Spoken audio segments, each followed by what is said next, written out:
If there was one movie or franchise or any property that I genuinely, in my time of living, would not have ever expected to see become a franchise, it would probably be the 28 Days Later franchise, which I know this is organized incorrectly. I had to refilm it because I almost doxed myself, so whoopsies. Anyways, back to the video. There's already 4 films with a 5th one on the way, and they have Fortnite items. Seriously, how is this a franchise, guys? That's not me hating in any way. I just think it's genuinely kind of surprising that, of all things to become a franchise now, it's 28 Days Later. Like, that movie was just a small project at first, and probably never even should have had a sequel. I've had a pretty good time with these movies, and I've enjoyed all of these movies so far. Mostly. And after seeing this newest one and the way that that one ended, I really cannot wait for the second one. Or, not the second one, but, you know, the next one. So today we're going to be ranking all 4 of the 28 Days/Years Later films. Jesus, that was a fucking hard sentence to say. Just going to be talking about how I feel about each of them in a brief manner and like talk about what I did and didn't like about them. And then there will be some spoilers, but nothing like crazy, like ending wise. So if you haven't seen it, you can still watch it and watch this video. Anyway, with that being said, let's get right into it. Welcome to London. Probably comes as no surprise that this is at the bottom.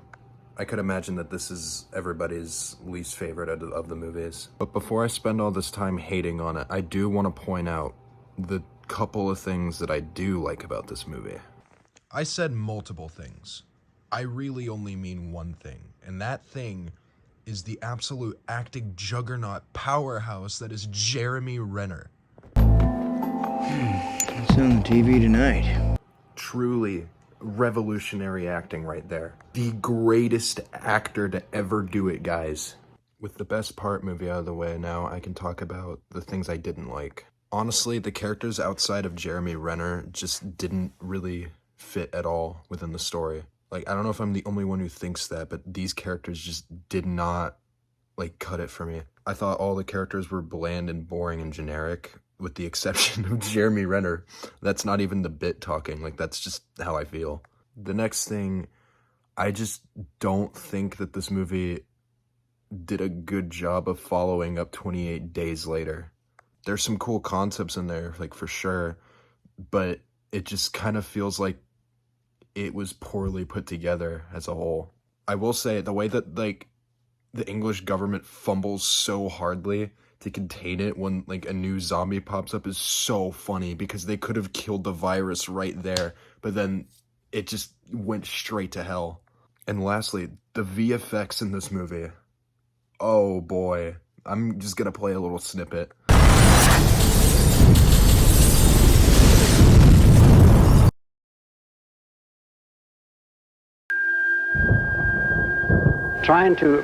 This one was pretty good.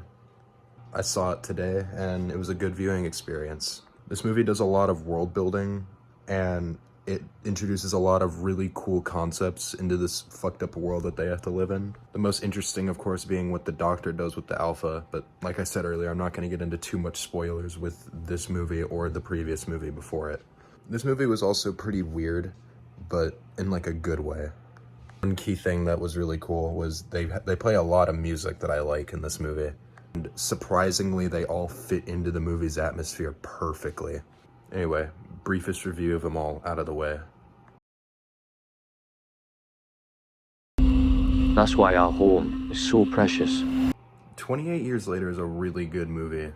I recently watched it, and like I watched it again, and it was even better the second time I watched it.